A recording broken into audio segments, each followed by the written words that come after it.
Welcome to the show. I'm Mark Crutcher, back again with my trusty sidekick, Renee Hobbs. Hello, Renee. Hello. And our other trusty sidekick here, Destiny Hernan de la Rosa. Hello, Destiny.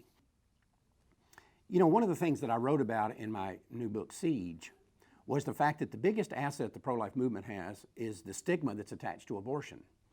And the abortion industry, I gave a lot of cites in there about how the abortion industry always thought that stigma would go away once abortion was legalized. And that's never happened, and it's never going to happen. Nope. And a lot of them now are starting to acknowledge that it's never going to go away, and they're saying we just have to live with it, and that's just the way it's going to be. But others are out here now actively trying to do away with the stigma.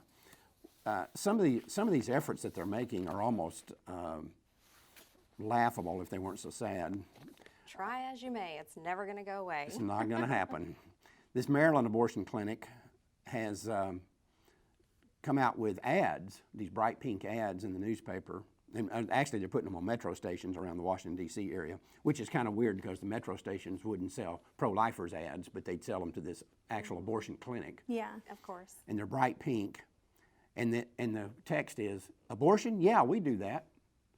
And they're trying to say, let's just make it very normal and like just any other procedure that somebody might undergo. Well, and the weird thing is they were saying that a lot of abortion clinics won't use the term abortion. They'll talk about termination or whatever. I was on the DC Metro, and this one caught me as we were kind of slowing down, coming to a stop, because it says abortion huge in bright pink. I mean, you can't not notice it. And it caught me so off guard, but that's exactly what they're trying to do, is just make it, yeah, abortion, we do those. Yeah. No big deal. Come on. No big deal. I wonder if DC Metro would sell pro-lifers ad that said, abortion, it's murder. Yeah, of course not. No, of course they wouldn't do that. But anyway, another abortion clinic in the Washington, D.C. area, a new one, is trying to appeal to rich people. And they're offering blankets, and they're offering soft music, and they're doing lattes, and you know. Nothing like sitting back, having a cup of latte, about to have an abortion here. Well, they kill your baby. tickle the baby out of your womb is what they do. It's nice basically a and fuzzy. massage, just a little bit more aggressive. Someone from CareNet said, you into pregnancy, you into life. No amount of herbal tea can change that. but they're just trying to put a happy face on it. The other thing that they're doing is they're coming out with these real world stories, and we're seeing these all over the place. This one in particular that made the rounds was published. Of course, these people never put their names to these stories. So they're saying there's no stigma attached to it, but don't put my name to the fact that I had an abortion. I don't want to be known as the one. Mm-hmm. But anyway, they're trying to make it seem like that these are the hardest decisions women ever make, and whether it's a hard decision or not is irrelevant. Right. Don't do it. If a man kills his 12-year-old daughter to collect on life insurance because he's in a financial bind, that might be the hardest decision he ever made. It probably was. But that doesn't make the decision right, just because it was hard for him to make. Right. The fact that it was hard to make makes our point, not theirs. But anyway, this man and woman were pregnant with twins, and they discovered that one of the twins had a problem. Trisommy 8? Yeah, right, Yeah. Trisomy 8 Thank or you. whatever the Yes. name is. So they decided to abort one of the babies and let the other one survive. And they're talking about what a horrible decision this was. Well, what are you going to tell this baby that you allowed to live, that he had a brother or sister that you killed in the womb and allowed to lay next to him for 7 or 8 months after you killed him?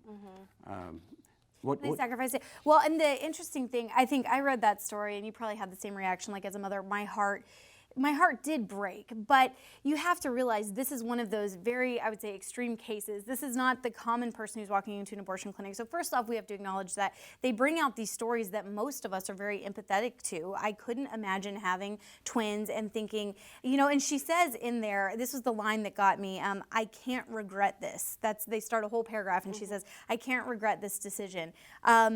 And she's exactly right. She can't regret it. She can't afford to. She's already made it, and it's already happened. And she basically says that there was a chance both could be born. Obviously, the one still had the diagnosis, but that they could both be born and live. or there was a chance that it could cause the healthy twin to die if they allowed the pregnancy to continue. They just didn't know. So they throw that complication in to justify, obviously, the abortion, which is what they always do in these stories.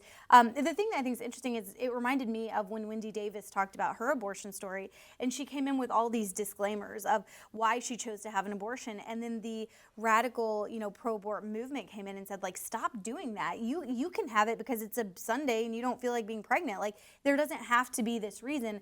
Yet here we see time and again, we're going to give you the most heart-wrenching story of having to make this like Sophie's Choice type of call. You can't regret the decision. And I think she nails it with that one line. It's definitely the poster child abortion story. Yeah. Right. Yeah.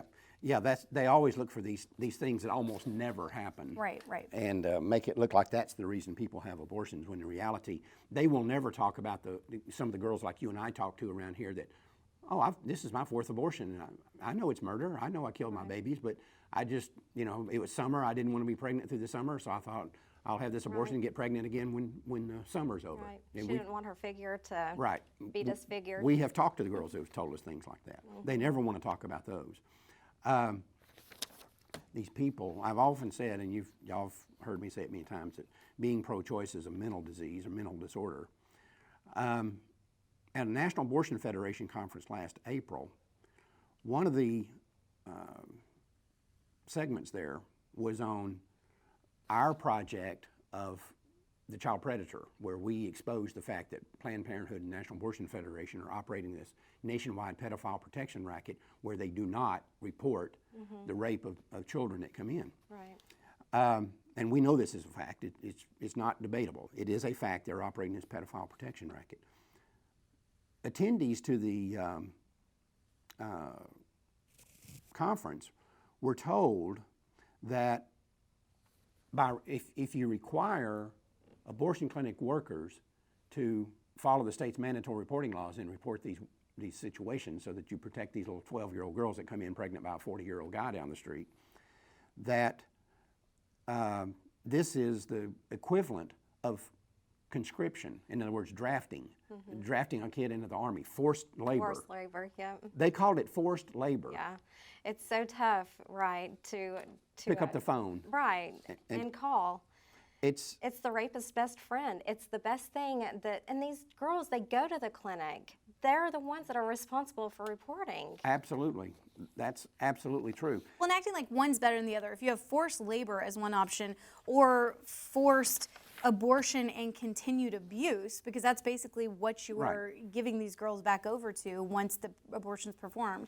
You don't report it, which is what we see time and again, that they're brought in for 3-4 different abortions within, a short number of years. Right. It's obviously not being reported. So forced pregnancy for 9 months versus 4 more years of being raped by a pedophile, or 10, yeah, there's no telling when it's going to stop. How do they justify that? When we did that report that we did on that very issue of them, what happens when they fail to report, we had one of the cases, and these were not atypical. I mean, they're just the garden variety cases where they don't report and the abuse continues afterward. But in one of the cases in Florida, once it was finally discovered that this girl was being abused, she had been abused since she was was it 3 or 5 or something, when she was just a little bitty girl when this all started. But she got pregnant for the first time at 11 and was caught, and this was exposed when she was 19. So 8 years between the first abortion and when she had an abortion, and the first pregnancy when she had an abortion, and the last one. And what they were able to document is that she had 9 abortions during that 8-year period of time. So he's taking her back to the abortion clinic on average more than once a year. And I believe only one clinic was multiple times. Yeah. but he knew no matter where he took her, Right. they weren't going to report. So this is a stupid question, but even if they performed the abortion, so she didn't have forced labor or whatever, could they not then still report it, or now are they accomplices because they participated in the abortion? Like, what would stop them from reporting it after the procedure? Nothing would stop them. What stops them is the knowledge that if that information gets out into the public, these predators will quit bringing these girls there, and the predators are the ones with the money. Remember, when you, and again, this is a point I make in Siege, when you distill all this down, When you break it down to when you peel away all the layers of the onion, when you get to the core, it's always about money. This thing always comes back to money. Right. I want to talk about a little bit here about, we're always talking about media bias on the show. Senator Claire McCaskill from Missouri made a statement recently talking about men in the political process. And she wasn't talking about abortion in particular, she was talking about men generally. And she said, sometimes men should just shut the hell up. It's not that we don't value them. The world does not need your opinion on everything. Men should just shut the hell up. Now my question is, if a male elected official said something similar to this about women, I'm sick of all these women, whining and complaining about their lot in life. Women just need to shut the hell up. We don't need to have their opinion on everything. What would have happened to that guy? Would the media have descended on him, and would he have now resigned? He would have been out. Right. He'd have been gone. No matter what anybody tells you, that guy would have been forced to resign. It's clear misandry, which is just as bad and toxic as misogyny. Right. And, the other thing that nobody's pointing out here is, do y'all know why Claire McCaskill is a United States Senator? Because her husband was a United States Senator and he died in office. And she got appointed to take over the remainder of his term, and then that helped her get reelected. So here's a woman who, we don't know what she would have been had she not been married to this senator who died. She might have made the Senate on her own, she might not have, we don't know. But the fact is, she got there because her husband died, and now she's telling men just to sit down and shut up. We don't need to know what you're doing. We're just about out of time. I want to bring up a situation.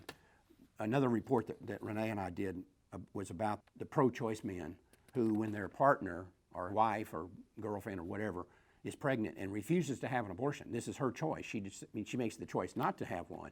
How many of them get killed or beat up or put in a nursing home by these guys? And we get these reports almost on a weekly basis. We get a report from somewhere where this has happened.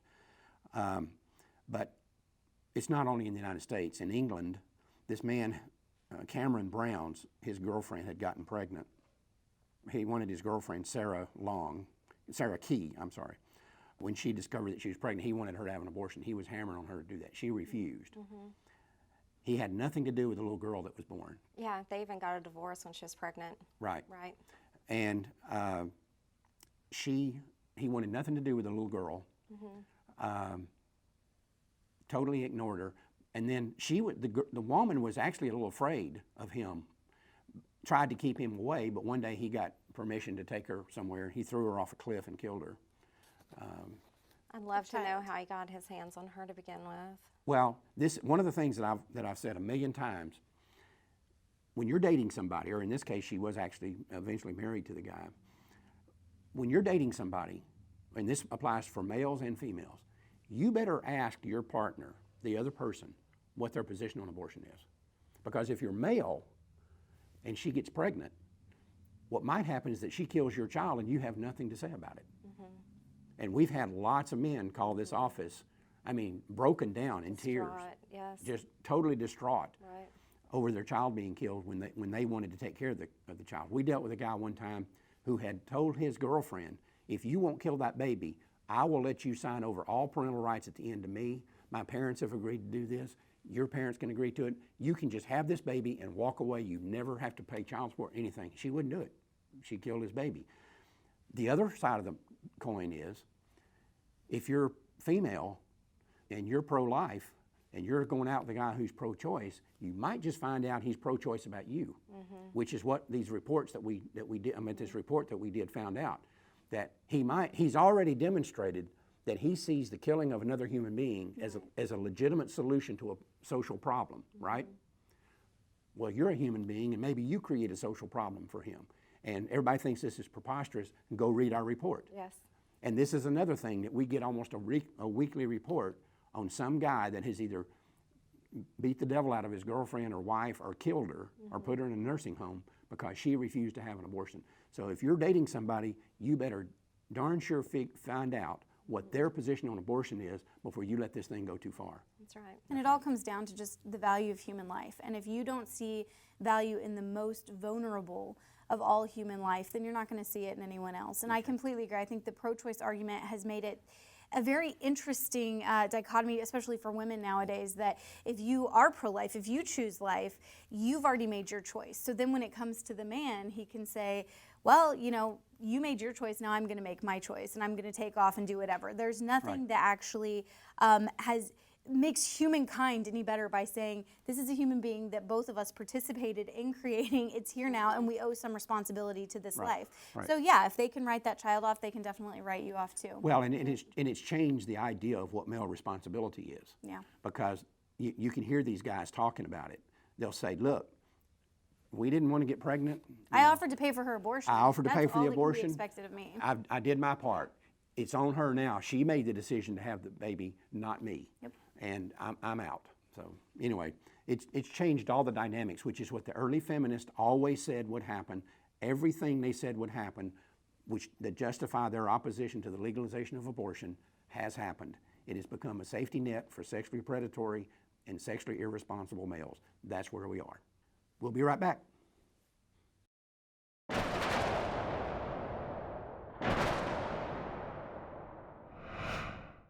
I'm Renee Hobbs, and this is Ask Mark.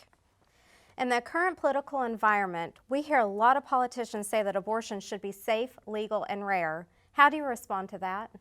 Well, you know, Renee, for years, this has been the standard rhetoric of pro-abortion politicians who don't have the courage to defend their radical pro-abortion agenda. What the abortion lobby realizes is that the public is becoming increasingly queasy about abortion. So they concocted this nonsense in order to create the illusion that they are not abortion extremists, when in fact, that is exactly what they are. Just look at the record. These people have spent the last 40 years focusing on the legal part while viciously fighting any attempt to make abortion safer for the women involved. And for them to claim that they want to make abortion rare would be like General Motors saying they want to make car buying rare. The fact is, not only is this statement a fraud, it is also completely illogical. I mean, if abortion is the intentional killing of children, then there is no possible justification for it to be legal. If it is not the intentional killing of children, there is no need for it to be rare. Besides, if legalized abortion is morally acceptable and a constitutional right that empowers women, why would we even want it to be rare? No one says that about other constitutional rights, such as the freedom of speech or the freedom of religion. No one says they should be used rarely. So why would they apply this irrational standard to abortion? Thanks, Mark. If you have a question for Mark or an issue you'd like to see addressed, you can contact me by calling the office or by email, Facebook, or Twitter. Welcome back. All right, we're seeing all these efforts around the country by states to pass laws that prohibit abortion after a certain length of time, usually 20 weeks or 22, something around that area. And it's based kind of loosely on issues like fetal pain and then also viability. And what we're seeing now is, and we've seen some articles written by attorneys lately about how the pro-aborts are reluctant to challenge these laws in court because of the precedent, basically the precedent it might set. We're joined right now by Tom Messner. He's a scholar with the Charlotte Lozier Institute in Washington, D.C. Hello, Tom. Hi, how's it going? Just fine, sir. How are you doing? I'm well, thank you. Thanks for having me on. Listen, you had participated in one of these articles where give the audience a thumbnail sketch of why the pro-aborts would be reluctant to challenge these 20 or 22-week bans on abortion. Well, they're afraid they're going to lose, right? So the last time I looked at it, there's about 15 of these 20-week laws, and they've been challenged and struck down in only 3 states. And in one of those states, they didn't even raise federal constitutional challenges, if I understand correctly. So what this shows is that they're cherry-picking jurisdictions because they know if this issue ever gets to the Supreme Court, there's a very good chance the Supreme Court is going to uphold these laws. And the problem they have, as I understand it, with the Supreme Court is, if it right now the way it sits, let's say the Ninth Circuit has ruled that the laws are constitutional. That only applies to the Ninth Circuit. But if they challenge that and it goes to the Supreme Court, and the Supreme Court were to come back and say the same thing, now it applies nationally. Is that the problem? That's right. They don't want a national rule from the Supreme Court that would say that states can protect babies at 20 weeks of pregnancy. Okay. And Go ahead. what they're doing to avoid that is they're not filing lawsuits because they know that for the Supreme Court to take the case, what the Supreme Court would like to see first is a split in the federal appellate courts. And what that means is that you have some courts going one way and some courts going another way. So right now, they have 2 wins against these laws in the federal appellate courts, but both of those wins are in the Ninth Circuit, right? So as long as they don't file lawsuits in other circuits where they might lose, it's unlikely that the Supreme Court will take the issue. So in some ways, they're trying to push off the day of judgment. Wow. Okay, and is it my understanding that viability wasn't written in Roe or in Casey? Right, so when you're talking about viability, what you're talking about is the viability rule, and maybe your listeners just use a brief overview of it, but the way that the Supreme Court abortion law stands right now is viability of the baby is a big dividing line. Up until the time of viability, basically the government or the state government cannot impose an undue burden on the abortion right. After viability, state governments can restrict abortion so long as they have exception for life and health of the mother. So it's the really important fact in determining the legality of abortion regulations.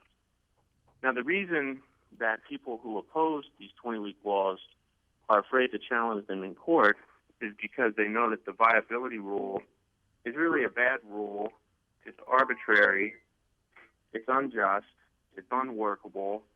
And there's a very good chance that if the Supreme Court gets a case where it can reconsider the viability rule, it's going to constrain the viability rule to allow for these 20-week laws, or potentially it could even throw out the viability rule altogether. Well, and viability is a moving target, correct? So while right now in 2015, we like to say, 22 to 24 weeks, but that could be, with advancements in technology, that could be scaled back who knows how far, correct? That's a very good point. I mean, at the time that Roe v. Wade was decided, by one measurement, viability was at about 28 weeks. By one measurement today, it's about 24 weeks. And who knows, with the way that sort of medical developments are occurring, it could be the case at some point in the future that every baby, no matter how young or early in stage of pregnancy, is viable. Because what viability means is that the baby could survive outside the womb with or without artificial support. So you make a great point. Well, Tom, the age of viability is going to continue to drop, and that shows why the rule is so arbitrary. So 30 or 40 years ago, babies did not have constitutional protections to life until they were 28 weeks into pregnancy. What happens when that gets to 20 weeks? Why should we have a constitutional law? Why should we have a standard that decides who gets to live and who does not have protection to life that keeps changing based on developments in medicine? It's completely random and arbitrary. It's not just. And that's why people who oppose these laws are afraid to bring the cases to court. They know it's a bad rule, and they know the Supreme Court, there's a very strong chance the Supreme Court's not going to try to uphold it anymore, at least as to these laws. Well, to that point about viability being a moving target, I've always said that the issue of viability is a completely fraudulent issue anyway, because the first problem that we have is that the abortionist, the person who's doing the abortion, is the one who gets to determine when that particular child was viable or not. That's the first problem. That's a great point, and that's one reason the viability rule is not just, right? For one thing, you have 6 different doctors. You may have 6 different outcomes or 6 different determinations on whether or not an unborn baby is viable. Right. And the second thing is, because it's so uncertain, because there's so much discretion and uncertainty involved, you can't really enforce the standards. So what's the point of having a law that you can't enforce? And the third thing is your point, which is, why do we want abortion doctors who have a strong financial stake, right, in deciding whether or not the baby's viable, to be the one who makes the judgment about viability and whether or not the baby has the right to life? It's not just, and we wouldn't tolerate it in other contexts. They not only have a financial stake, they have a stake in not seeing themselves go to prison. That's right. So if there was a subsequent legal action that said this baby was viable, he's got a financial stake, plus he's got this stake of saying, I don't want to go to jail, so I'm going to testify that child wasn't viable. But you know, you mentioned that you may come upon the time when all children are viable. My argument has always been that we know right now for a fact all children are viable from the moment of conception, because if that were not true, in vitro fertilization would not be physically possible. A child is created outside the womb, conception takes place outside the womb. The only reason that child is put back in the womb is because we have not yet developed the medical technology that will create an environment where it will survive. So I think you could make a legal argument, and I think somebody will eventually make the legal argument, that viability occurs at the moment of fertilization. Again, if that were not the case, in vitro. You need the womb in that first stage. Yeah, you don't need it. Yeah, that's interesting. So, well, you know, I think all of this sort of discussion just highlights a more fundamental point, which is, why do we have the viability rule in the first place? It's not in the Constitution. It's something the Supreme Court made up. And when it comes to sort of the law, including the constitutional law of abortion, it's something that should track very closely with principles of justice, including social justice for the weakest and most vulnerable among us, the unborn baby. We shouldn't be talking about vulnerability. We should be talking about whether or not that unborn child is a human being, and why, if we conclude and all agree that the unborn child is a human being, we don't extend the same protections of life to them as we would to any other human being. Right. And that's always has to be the fundamental argument of the pro-life movement. We should never move away from that argument. And again, you know, one of the things I think about, Tom, when I hear all of these arguments like the ones you're making and the ones that we've made here, I think about some of the pro-aborts that have been on the Supreme Court who have stated openly that Roe versus Wade was flawed. They believe in an unrestricted right to an abortion, but I remember Sandra Day O'Connor stating that Roe versus Wade was on a collision course with itself, basically because the reasoning in it was flawed. And even Ruth Bader Ginsburg, who is the most rabid, raging pro-abort that's ever been on the Supreme Court, and hopefully the worst one that'll ever be on there, she has stated that Roe was decided on a bad basis. Her argument was that it should not have been decided on a privacy basis, but on an equal protection basis. And so what they're all saying is that they're kind of tied to this law now, or to this ruling by the Supreme Court, but that it's so flawed that at some point it's going to unravel. And I think what you're seeing right now is that that's starting to come true. That's the explanation for why we're not seeing more lawsuits against these 20-week laws. Because if one of these 20-week cases reaches the Supreme Court, it's a great vehicle for the Supreme Court to start undoing some of the bad abortion laws and start redoing it in a way that makes more sense, that's more just, and that comports better with the Constitution.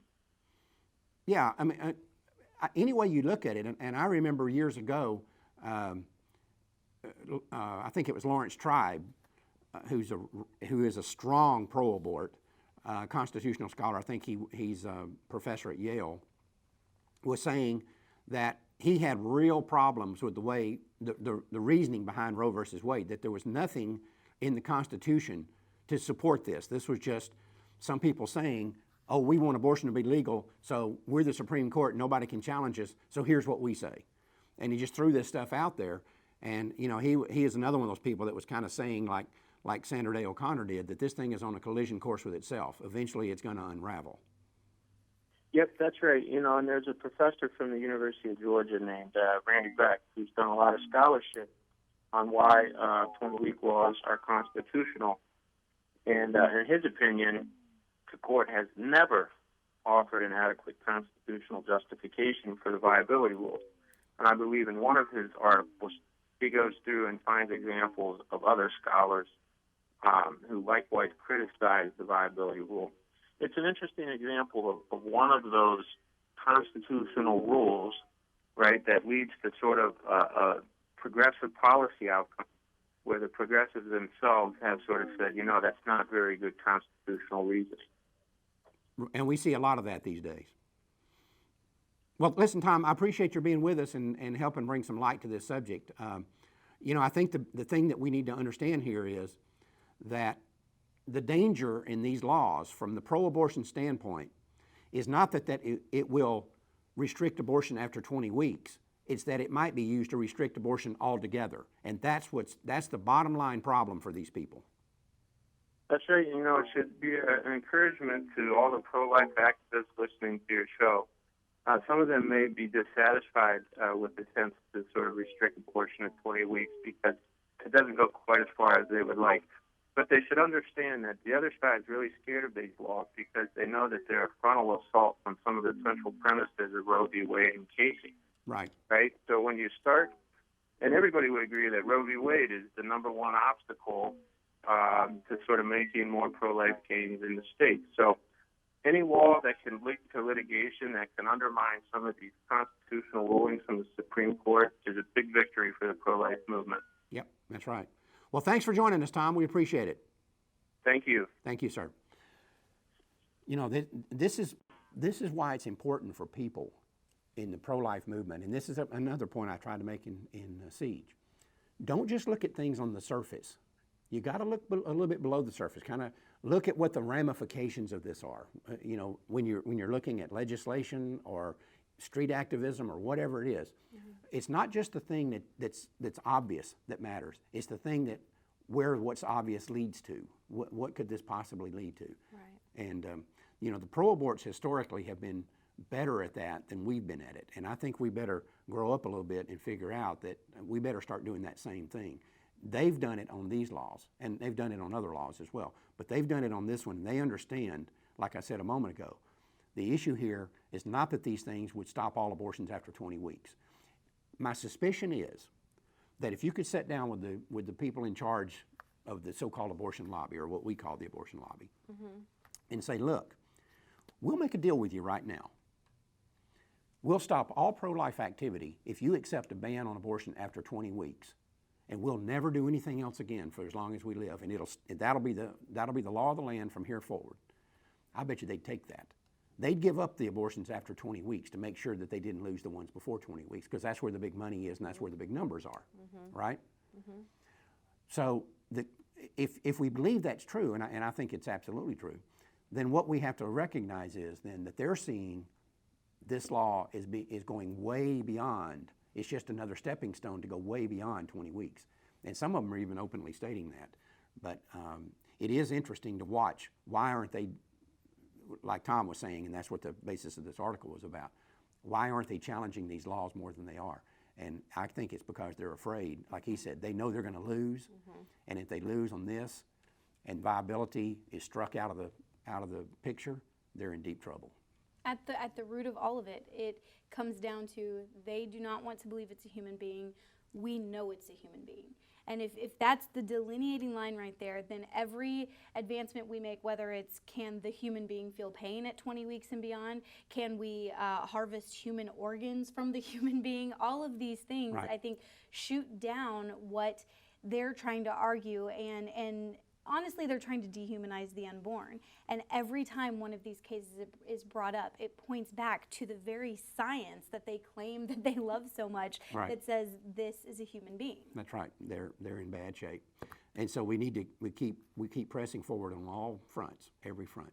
Well, again, great show, guys. Thank you, and we will be back next time with another edition of Life Talk in about 2 weeks. They get posted online every other Tuesday. And so we would encourage you to watch it online, or if you're watching on DVD, you'll be getting a DVD at the end of the month with 2 shows on it. Until then, remember, Life Dynamics is not here to put up a good fight. We're here to win, because winning is how this killing is going to stop. We'll see you next time.